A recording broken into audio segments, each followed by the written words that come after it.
Hi guys, welcome to my YouTube channel. അങ്ങനെ നമ്മുടെ കാറ്റത്തെ കിളിക്കൂടിൽ സുധീഷും അതുപോലെ തന്നെ രാജീവും തമ്മിൽ കാണുകയാണ് കേട്ടോ. കാണുന്ന സമയത്ത് അവർ തമ്മിൽ വാക്കുതർക്കങ്ങൾ ഉണ്ടാവുന്നുണ്ട്. സുധീഷ് കുറേ തള്ളി മറിക്കുന്നുണ്ട് കേട്ടോ.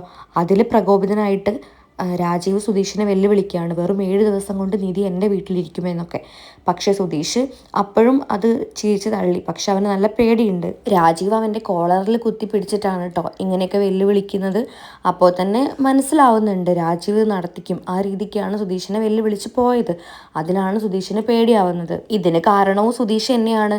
ഒന്നും മിണ്ടാതെ കാറിലിരുന്ന രാജീവിനെ അങ്ങോട്ട് കയറി കൊത്തിയത് സുധീഷ് തന്നെയാണ്. അതുകൊണ്ട് എന്താ പെട്ടു എന്ന് പറഞ്ഞ അവസ്ഥയായി. അങ്ങനെ അവൻ നേരെ ഹരീഷിന്റെ വർക്ക്ഷോപ്പിലേക്ക് പോവാണ്. എന്തോ ഒരു ഉടായ്പുണ്ട്, അല്ലെങ്കിൽ സുധീഷ് ഏട്ടൻ അങ്ങോട്ട് വരില്ലല്ലോ.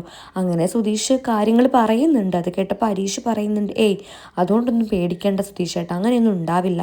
അതൊക്കെ കേൾക്കുമ്പോൾ സുധീഷിന് നല്ല സമാധാനം ആവുന്നുണ്ട് കേട്ടോ. അപ്പോൾ സുധീഷ് പറയുന്നുണ്ട്, എടാ നീ ഇങ്ങനെയൊക്കെ പറയുമ്പോൾ എനിക്കൊരു ആശ്വാസമുണ്ട്. അതന്നെ സുധീഷ് ഏട്ടാ, അങ്ങനെയൊന്നും സംഭവിക്കില്ല. അങ്ങനെയാണെങ്കിൽ തന്നെ ഏടത്തി പോവോ? ഇല്ലല്ലോ. ഏടത്തിനെ തള്ളി പറഞ്ഞുകൊണ്ടല്ലേ ഏടത്തി ഇവിടെ നിൽക്കുന്നത്. അതുകൊണ്ട് ഏടത്തി തിരിച്ചു പോകുന്നില്ല. അതൊക്കെ പറയുന്നുണ്ട് കേട്ടോ. സുധീഷിനെങ്കിലും ഒരു പേടിയുണ്ട്. സ്വന്തം അച്ഛനല്ലേ, അതുകൊണ്ട് ഇറങ്ങിപ്പോയാലോ.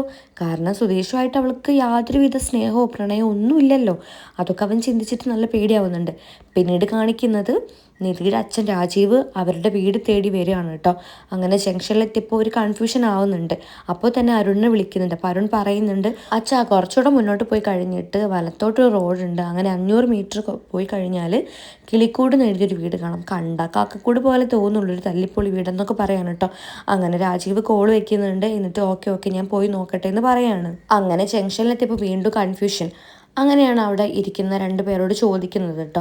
അപ്പോൾ കറക്റ്റ് തന്നെ സുഭാഷ് ഏട്ടൻ അപ്പുറത്ത് മാറി നിന്നിട്ട് ആരോടേക്കും സംസാരിക്കുന്നുണ്ട്. അങ്ങനെ ഇവർ കാര്യങ്ങൾ ചോദിക്കുമ്പോൾ അവർ ചോദിക്കുന്നുണ്ട്, ഭാസ്കരേട്ടൻ്റെ വീടാണോ? അതെ. എന്നാൽ പറ്റിയ ആളിവിടെ ഉണ്ട്. എടാ സുഭാഷെ ഇങ്ങോട്ട് വന്നേ. അങ്ങനെ സുഭാഷ് അങ്ങോട്ട് വരുന്നുണ്ട് കേട്ടോ. അപ്പോൾ സുഭാഷ് ഡ്രൈവറോട് ചോദിക്കുമ്പോൾ അവർ കാര്യങ്ങൾ പറയുമ്പോൾ അവൻ പറയുന്നുണ്ട്, ഞാൻ അനിയനാണ് സുധീഷിൻ്റെ. അപ്പോഴേക്കും രാജീവ് ഡോർ തുറന്നിട്ട് പറയുന്നുണ്ട്, നല്ല രീതിക്ക് തന്നെ ചിരിച്ച് സംസാരിക്കുകയാണ് കേട്ടോ. എന്നിട്ട് പറയുന്നുണ്ട്, ഞാൻ നിധിയുടെ അച്ഛനാണ്. ഫസ്റ്റ് അത് കേൾക്കുമ്പോൾ സുഭാഷിൻ്റെ മനസ്സിലൊരു പേടി വരികയാണ് കേട്ടോ. പക്ഷേ നിധിയുടെ അച്ഛനല്ലേ, അവൾക്ക് സന്തോഷമാവുമല്ലോ എന്ന് ഓർത്തപ്പോൾ അതൊരു ചിരിയായിട്ട് മാറുകയാണ്. എന്നിട്ട് അയാൾ പറയുന്നുണ്ട്, ഒന്നുമില്ല, അവളെ കാണാൻ വേണ്ടി വന്നതാണ്, കയറിക്കോളൂ കാറിൽ. പക്ഷെ അവൻ കയറാൻ മടിക്കുന്നുണ്ട്. കുഴപ്പമില്ല, ഫ്രണ്ടിൽ തന്നെ കയറിക്കോളൂ എന്ന് ചിരിച്ച് പറയാണ്. അങ്ങനെ സുഭാഷ് കാറിൽ കയറുന്നുണ്ട്. അവർ വീട്ടിലേക്ക് എത്തുന്നുണ്ട് കേട്ടോ. വീട്ടിലേക്ക് എത്തുമ്പോൾ തന്നെയുള്ള കാഴ്ച അതിദയനീയമാണ് കേട്ടോ. ഒരച്ഛനും സഹിക്കാൻ പറ്റില്ല തൻ്റെ മകള് ഇങ്ങനെ ഒരു വീട്ടിലാണോ നിൽക്കുന്നത് എന്ന്. കാരണം ഉള്ളിലുള്ള ക്യാരക്ടർ പുറമെ കാണുന്നവർക്ക് പെട്ടെന്ന് മനസ്സിലാവില്ലല്ലോ. രാജീവിൻ്റെ അവസ്ഥ അങ്ങനെ തന്നെയാണ്. കാരണം ഭാസ്കരൻ തൻ്റെ 1 മാസം താൻ കുടിച്ചു തീർത്ത മദ്യക്കുപ്പികൾ നിരത്തി ഉമ്മറത്ത് വെച്ചിരിക്കുകയാണ് കേട്ടോ. അതിൻ്റെ എണ്ണ എടുക്കുകയാണ്. പക്ഷേ പുറത്തേക്ക് ഇറങ്ങിയ സുഭാഷ് ഇത് കണ്ടിട്ട് പേടിക്കുന്നുണ്ട്. അവൻ വേഗം ഓടി ചെന്നിട്ട് അച്ഛനോട് അത് എടുത്ത് വെക്കാൻ പറയുന്നുണ്ട്. പക്ഷെ ഭാസ്കർ സമ്മതിക്കുന്നില്ല കേട്ടോ. എന്നിട്ട് പറയുന്നുണ്ട്, അത് നിധിയുടെ അച്ഛനാണ്, നിങ്ങളൊന്ന് എടുത്ത് വെക്കുക നോക്ക്. അങ്ങനെ ഭാസ്കരൻ വേഗം അതൊക്കെ എടുത്ത് വെക്കുന്നുണ്ട്. പക്ഷേ ഈ കാഴ്ച കണ്ടിട്ട് പെട്ടെന്ന് ഷോക്കാവാണ് നിധിയുടെ അച്ഛൻ രാജീവൻ. പിന്നെ വീട് മൊത്തത്തിൽ നോക്കുമ്പം ആ ഒരു പിതാവിൻ്റെ ഹൃദയം പൊട്ടുന്നുണ്ട്. സ്വാഭാവികമാണല്ലോ, എത്ര ദുഷ്ടനായ പിതാവാണെങ്കിലും തൻ്റെ മകൾ നിൽക്കുന്ന ഒരു സ്ഥലം കാണുമ്പം ആർക്കായാലും സങ്കടവും ദേഷ്യവും ഒക്കെ വരും. അതുപോലെ തന്നെ ആ അച്ഛനും വന്നു. എങ്കിലും സൗമ്യത കൈവിടാതെ ഭാസ്കരനോട് സംസാരിക്കുന്നുണ്ട്. ഉള്ളിൽ ദേഷ്യമാണെങ്കിൽ പോലും ഭാസ്കരന് ചിരിച്ച് സംസാരിക്കുന്നുണ്ട്. സിഗരറ്റ് വലിക്കുകയാണ് ഭാസ്കരൻ. അത് ഷെയർ ഇടാൻ കൊടുക്കുന്നുണ്ട്. പക്ഷേ രാജീവ് സ്നേഹത്തോടെ നിരസിക്കുകയാണ്. അങ്ങനെ നിധിനെ വിളിക്കുന്നുണ്ട് സുഭാഷ്. മോളെ നിധി ഇങ്ങോട്ട് ഒരാൾ കാണാൻ വന്നിട്ടുണ്ട്. അപ്പോൾ അവൾ ഇതാ വരുന്നു സുഭാഷ് ഏട്ടാന്ന് പറയുമ്പോഴൊക്കെ രാജീവ് ശ്രദ്ധിക്കുന്നുണ്ട്. അവൾ എന്ത് അധികാരത്തോടു കൂടി എങ്ങനെയൊക്കെ പറയുന്നത്, അവൾ ഇത്രയും ഇവിടെ അടുത്തോ എന്നൊക്കെ രാജീവ് ചിന്തിക്കുന്നുണ്ട്. സുഭാഷ് എന്നിട്ട് രാജീവിനോട് പറയുന്നുണ്ട്, ഞാൻ നിങ്ങളുടെ മുന്നിൽ നിൽക്കട്ടെ, അവൾക്കൊരു സർപ്രൈസ് കൊടുക്കുക. അപ്പോൾ രാജീവ് ചിരിച്ചിട്ട് ഓക്കെ എന്ന് പറയാണ്.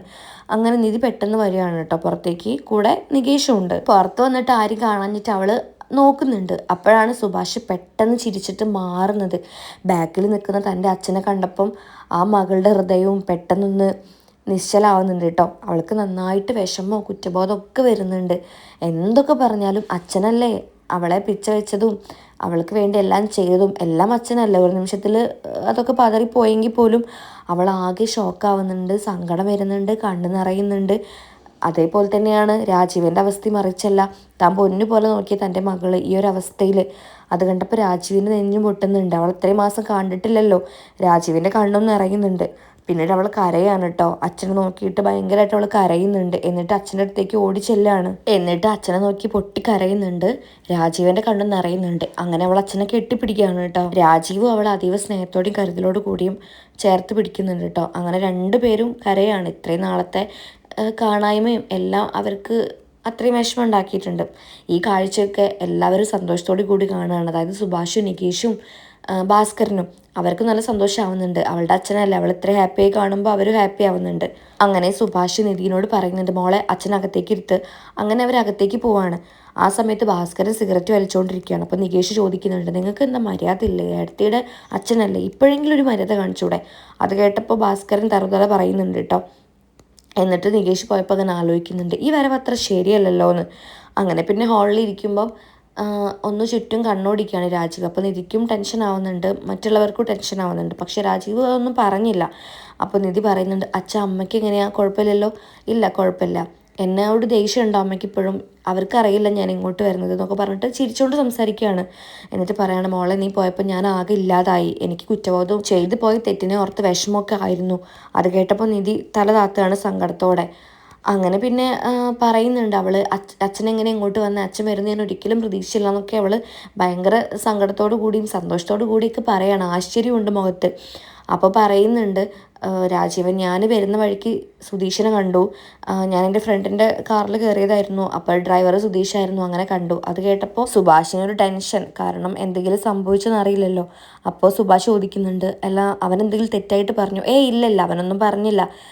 ആക്ച്വലി ഞാൻ ആദ്യം ഒന്ന് ചൂടായ സംസാരിച്ചത്. പക്ഷേ പിന്നെ കുഴപ്പമൊന്നും ഉണ്ടായില്ല.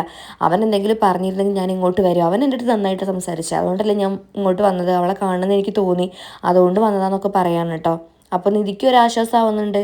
എന്നിട്ട് സുഭാഷ് ഞാൻ കുടിക്കാൻ എന്തെങ്കിലും എടുക്കാമെന്ന് പറഞ്ഞിട്ട് പോവാണ് കിച്ചണിലേക്ക്. കൂടെ നികേഷും പോകുന്നുണ്ട്. അങ്ങനെ ആദ്യം വെള്ളം കൊടുത്തു, അത് കുടിച്ചു. അത് കഴിഞ്ഞിട്ട് സുഭാഷ് പോയിട്ട് ചായ ഇടുന്നുണ്ട് കേട്ടോ. അതിനിടയിൽ നിധി ഈ വീട്ടിലെ ആൾക്കാരെ കുറിച്ചും ഒക്കെ പറയുന്നുണ്ട്. അങ്ങനെ നികേഷിനെ പരിചയപ്പെടുന്നുണ്ട്. അപ്പോൾ നികേഷ് എന്ത് ചെയ്യുന്നു ചോദിക്കുമ്പോൾ അവൻ പറയുന്നുണ്ട്, BCom ഫൈനൽ ഇയർ ആണ്. പഠിക്കുന്നുണ്ടല്ലേ കോളേജിൽ എന്നൊക്കെ ചോദിക്കാൻ കേട്ടോ. അല്ല, നിങ്ങളുടെ അമ്മ ഇവിടെ? അത് കേട്ടപ്പോൾ നികേഷ് പെട്ടെന്ന് ഡള്ളാവാണ്. കാരണം അവൻ്റെ മനസ്സിൽ രണ്ടമ്മയായിട്ടുള്ളൊരു ഇത് നിൽക്കുന്നുണ്ടല്ലോ. അപ്പോൾ നിധി പെട്ടെന്ന് ആ ഒരു സിറ്റുവേഷൻ തണുപ്പിക്കാനായിട്ട് പറയുന്നുണ്ട്, അമ്മ ഇപ്പോൾ ഇല്ലച്ചാന്ന്. അങ്ങനെ പിന്നെ സുഭാഷ് ചായ കൊണ്ടുവരുന്നുണ്ട്. അങ്ങനെ അവർ ചായക്ക് കുടിക്കുകയാണ് കേട്ടോ. അതിനിടയിൽ തൻ്റെ അടവ് പ്രയോഗിക്കുകയാണ്. കാരണം നിധിനെ ഇവിടുന്ന് കൊണ്ടുപോകണമല്ലോ. അപ്പം അതിന് അവളുടെ വീക്ക് പോയിന്റിൽ തന്നെ പിടിക്കുകയാണ് കേട്ടോ. എന്നിട്ട് പറയുന്നുണ്ട്, എനിക്ക് ഒരുപാട് കുറ്റബോധം ഉണ്ടായിരുന്നു മോളെ, നിന്നോട് ഞാൻ ചെയ്തതോർത്ത് ഒരുപാട് ഞാൻ സങ്കടപ്പെട്ടിട്ടുണ്ട്. ഇനിയിപ്പോൾ അച്ഛൻ ഇത്ര കാലം നല്ലേ ഉള്ളൂ, അതിനിടയിൽ എന്തിനാ വെറുതെ തെറ്റും വാശിയൊക്കെ? അത് കേട്ടപ്പോൾ നിധി പറയുന്നുണ്ട്, അച്ഛൻ എന്തിനാ അങ്ങനെയൊക്കെ പറയുന്നത്? അങ്ങനെയൊന്നും പറയാതെ. അപ്പം രാജീവ് പറയാണ്, ഞാൻ പറയുന്നത് ഞാൻ ഇന്ന് തന്നെ മരിക്കുന്നല്ല കേട്ടോ, എന്നായാലും മരിക്കാനുള്ളതല്ലേ. ഇനിയിപ്പോൾ എന്തായാലും ഇത്ര ജീവിച്ച അത്രയും ഇനി ജീവിക്കാനും പറ്റില്ലല്ലോ. അതിനിടയിൽ എന്തിനാ വെറുതെ കോപം വാശിയും? ഏറ്റവും പ്രശ്നമായിട്ടുള്ള രാജ്യങ്ങൾ വരെ ഒന്നാവുന്നുണ്ട്. അങ്ങനെ കുറേ ഫിലോസഫി ഇങ്ങനെ പറഞ്ഞുകൊണ്ടിരിക്കുകയാണ്. അത് കേൾക്കുമ്പോൾ നികേഷിനും സുഭാഷിനൊക്കെ സന്തോഷമാവുന്നുണ്ട്. എന്തോ ഒരു ഇഷ്ടം അയാളോട് അവർക്ക് തോന്നുന്നുണ്ട്. നിധിക്കും തൻ്റെ അച്ഛൻ ഒരുപാട് മാറിയല്ലോ, തൻ്റെ അച്ഛൻ ഇങ്ങനെയൊക്കെ സംസാരിക്കുന്നുണ്ടല്ലോ എന്നുള്ളത് അവൾക്കും നല്ല ഹാപ്പി ആയിട്ടുള്ള കാര്യം തന്നെയാണ്. അവളും മനസ്സറിഞ്ഞ് പുഞ്ചിരിക്കുകയാണ്. അതിനിടയിൽ സുഭാഷിനോട് പറയുന്നുണ്ട്, ചായ സൂപ്പർ കേട്ടോ.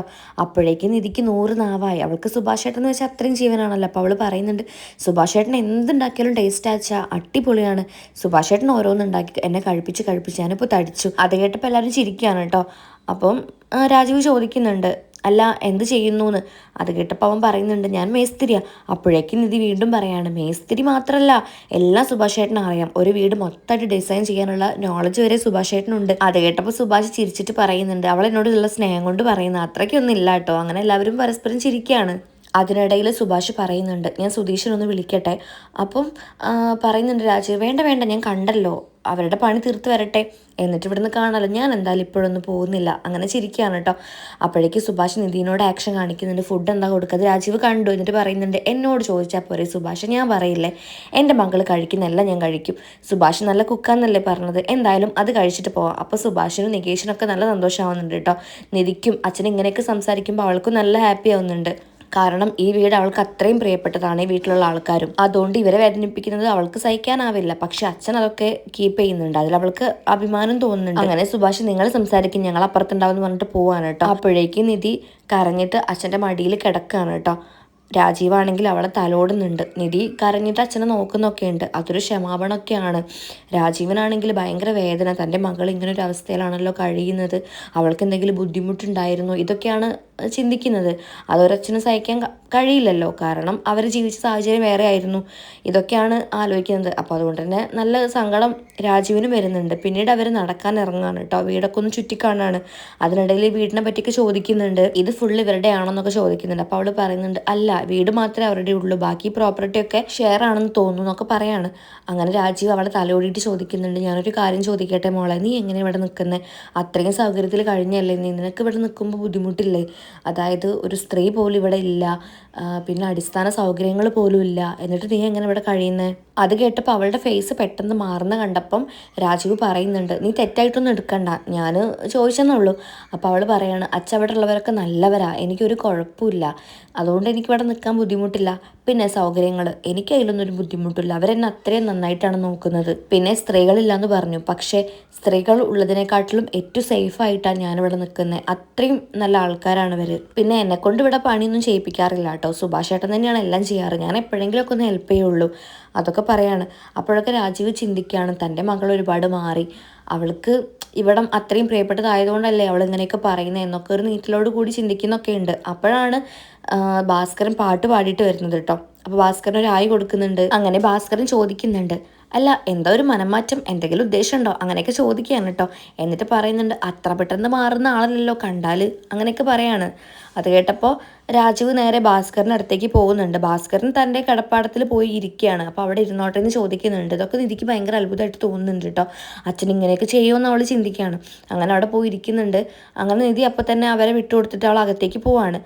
അപ്പോഴും ഭാസ്കരൻ തൻ്റെ ഡൗട്ട് ചോദിക്കുകയാണ്, അല്ല, എന്താണ് ഈ വരവിൻ്റെ ഉദ്ദേശം? മകളെ കാണാതെ ഇത്രയും വലിയ കോടീശ്വരനായ ആൾക്ക് മനസ്സ് മാറിയോ? അങ്ങനെയൊക്കെ അങ്ങനെ ഓരോന്നും ചോദിക്കുകയാണ്. അത് കേട്ടപ്പോൾ രാജീവ് പറയുന്നുണ്ട്, അതെ, അങ്ങനെ കരുതിക്കോ. അതോടുകൂടി ഈ എപ്പിസോഡോട് അവസാനിക്കുകയാണ് കേട്ടോ. ചിരിച്ചോണ്ട് തന്നെയാണ് പറയുന്നത്, പക്ഷെ അതിലൊരു കുത്തൽ നമുക്കറിയാം, ഭാസ്കറിന് അറിയില്ല, അത്രയേ ഉള്ളൂ. അപ്പോൾ നമുക്ക് നോക്കാം സുധീഷിൻ്റെ നിധിയെ അവിടുന്ന് എടുത്തു കൊണ്ട് പോവോ ഭാസ്കരൻ എന്നുള്ളത് നമുക്ക് നോക്കാം. സുധീഷിനി വന്നു കഴിഞ്ഞാൽ ഞെട്ടുവോ അല്ലെങ്കിൽ അവന് ടെൻഷൻ ആവോ എന്നൊക്കെ നമുക്ക് നോക്കാം. അടുത്ത എപ്പിസോഡ് കാണാനായിട്ട് ആരും മറക്കരുത്. എൻ്റെ ചാനൽ സബ്സ്ക്രൈബ് ചെയ്യാത്തവരാണെങ്കിൽ സബ്സ്ക്രൈബ് ചെയ്ത് സപ്പോർട്ട് ചെയ്യുക. Okay, bye, thank